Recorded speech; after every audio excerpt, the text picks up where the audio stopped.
Bien le bonjour, cette courte vidéo va vous démontrer comment réaliser des roues de friction grâce au logiciel de simulation Algodoo. Donc évidemment, des roues de friction sont des cercles, donc j'aurai besoin de cercles que je vais prendre juste ici dans le menu de gauche. Donc, comme ceci, en cliquant et en glissant, je peux décider du rayon donc, que je veux avoir pour mes roues. Donc par exemple, je vais prendre celui-ci. Je peux en faire un deuxième à côté de la taille que je veux. Si je veux la même taille, idéalement, je sélectionne mon cercle et ensuite j'appuie sur CTRL, je glisse mon curseur pour avoir un deuxième qui est pareil. Ce que je vais faire par la suite, je vais m'assurer qu'ils sont collés l'un contre l'autre. Donc je vais le tasser juste ici avec le bouton ici. Donc même si ils se chevauchent un petit peu, c'est pas la fin du monde. Je veux ensuite m'assurer qu'ils vont se toucher. Je veux qu'ils soient dans le même plan. Donc, dans Algodoo, on peut s'organiser pour que les différents objets sont dans des plans différents. Donc, si vous voulez, à des profondeurs différentes où ils ne se touchaient pas.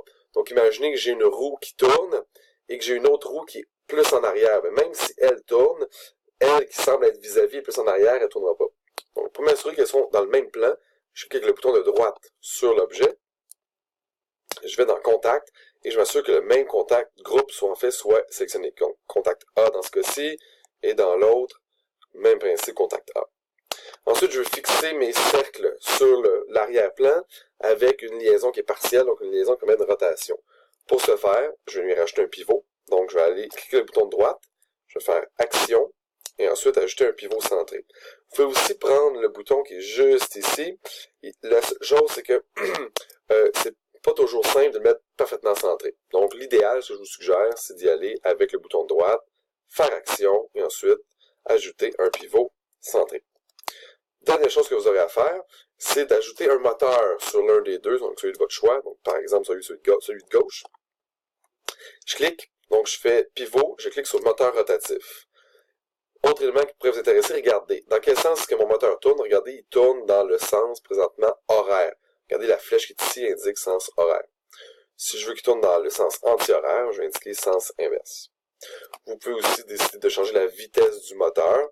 Donc, par exemple, ici, vous avez 15 RPM, donc 15 révolutions ou rotations par minute. Donc, ça veut dire qu'il fait 15 tours par minute ou un tour aux 4 secondes, si c'est long.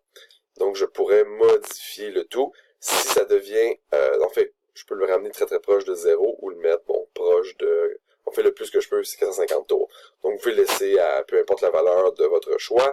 Si vous mettez une trop grande valeur, une trop petite valeur, la simulation va devenir plus complexe. Donc, vous voyez, maintenant, je laisse à 9,5 rotations par minute. Et si je sur Play, qu'est-ce qui arrive? J'ai des roues. Donc, celle de gauche est le moteur, celle de droite. Donc, organe moteur à gauche, organe mené à droite. Donc, voici comment faire des roues de friction dans Algodoo.